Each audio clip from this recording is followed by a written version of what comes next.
Well, Spider-Man Brand New Day officially opens today. But as many of you know, and as many of you probably attended last night, Amazon had special advanced fan screenings of Mm-hmm. Spider-Man in a number of theaters across the country. One screening of it in my theater.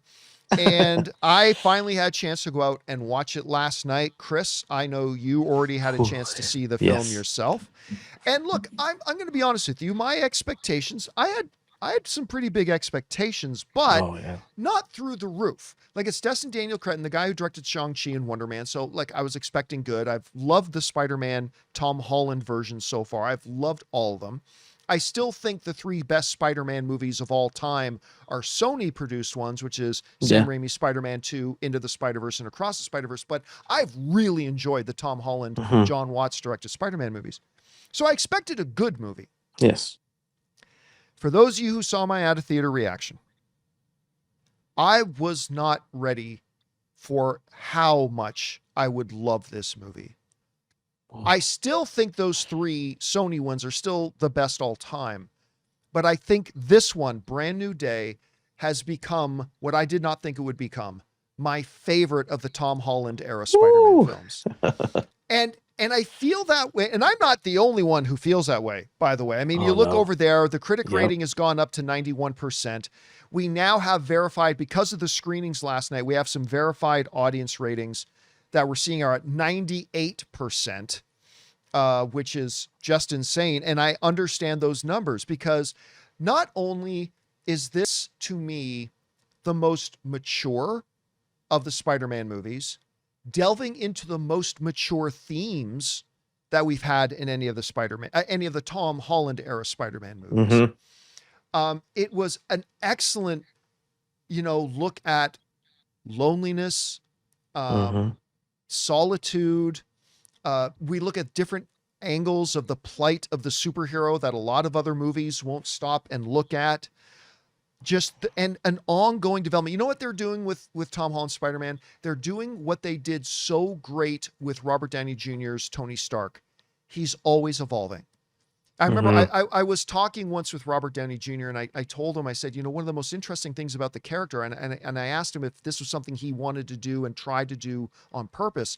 I said, I feel like every time we see Tony, he's not the same Tony. Like he's clearly still Tony Stark, but it feels like all of his experiences slightly change him along the way. And he said, that's exactly what I said to this is what Robert Downey Jr. said. He said, that's exactly what I said to the writers and to Kevin.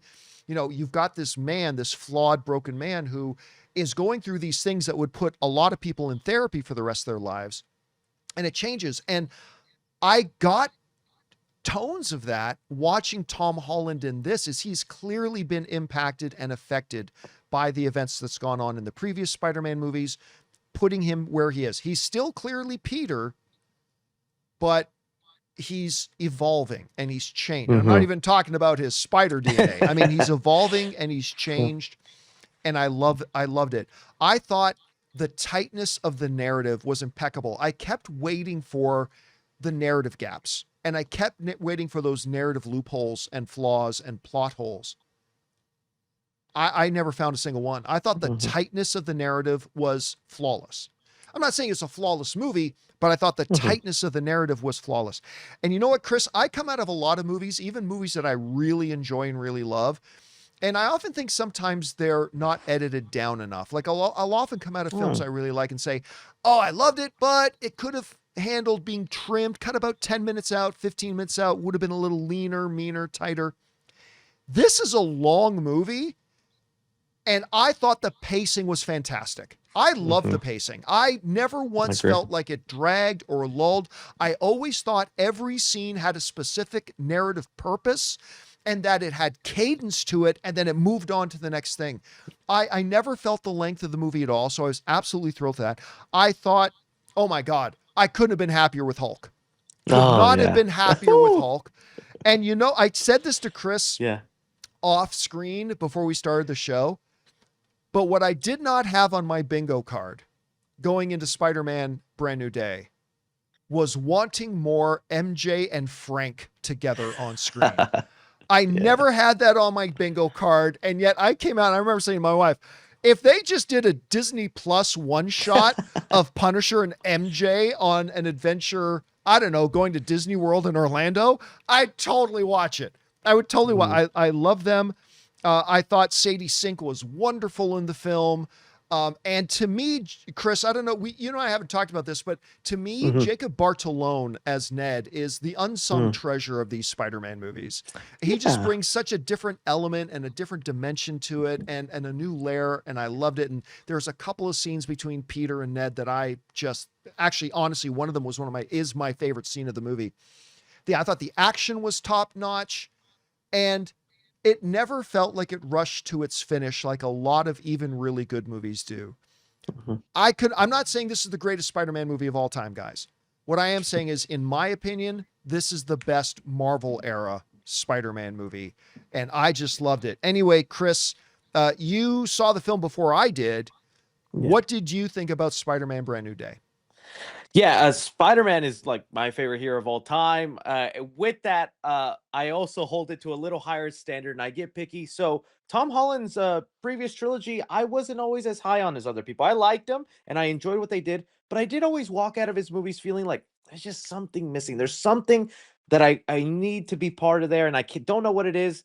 Walking out of this one, I feel Destin found it. I love the new visual style he gave Tom Holland's Spider-Man, the color palette of the movie. It's so good. The swinging, the dynamic action sequences. Like, I mean, that fight. Can I cut you off for a second? Because I'm so glad you were smart enough to mention something that I failed to mention. There's been some really good city swinging scenes in the other Spider-Man movies.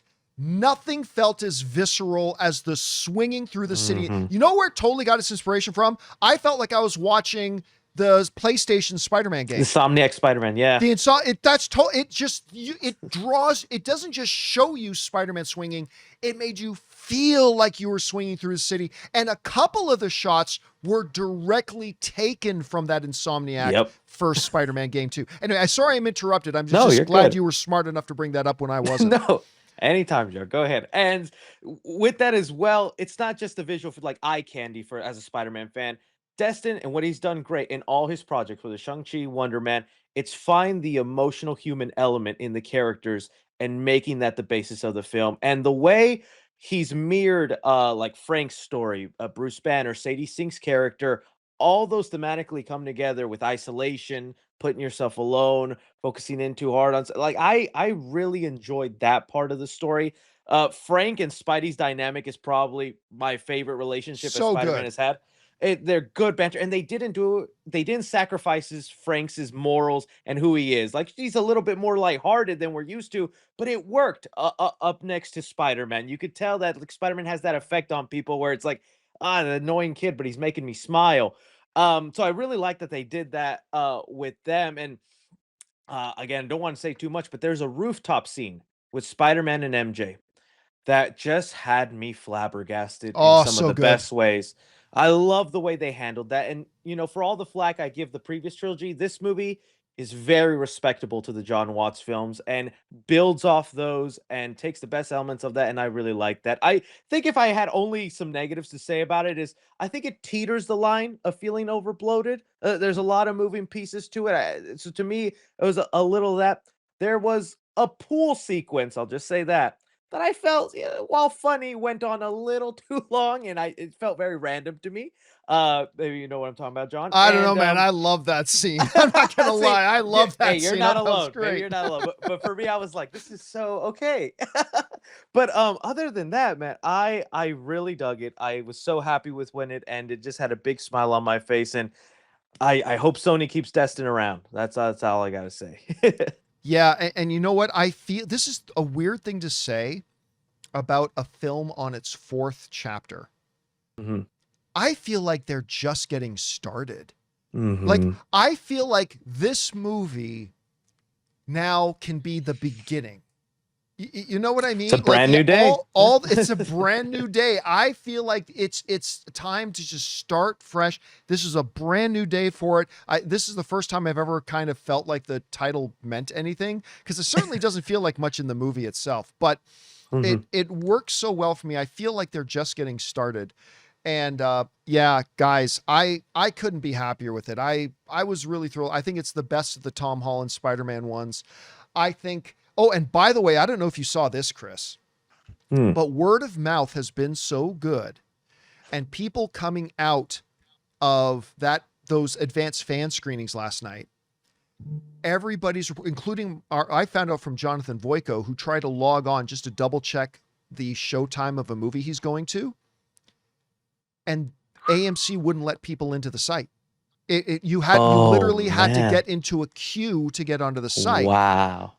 And that probably means that people hearing the word of mouth and their friends talking about it, I think everybody was kind of rushing today to try to go Get and their pick up some tickets. tickets for Spider-Man Yeah. this weekend. And man, I don't know. I've been saying 300 million opening weekend It's looking like it is might be stronger. is possible, but unlikely. Like I've been saying, yeah, Mhm. sure, it's possible, but it's really unlikely. I don't know anymore. I Yeah. I mean, it's probably still going to come in around that 200 to 250 million dollar range, but I mean, I'm not going to bet against anything at this point. Yeah. At this point, Yeah. I'm not betting against anything. Anyway, Oh, yeah. guys, what do you think about this? Spider-Man Brand New Day is now out there. Some of you, a bunch of you guys watching probably were lucky enough to get into one of those fan screenings last night. And if you weren't, it's opening publicly today. If you saw it, what did you think about the movie? Whatever you guys thought, jump down to the comment section below and let us know your thoughts.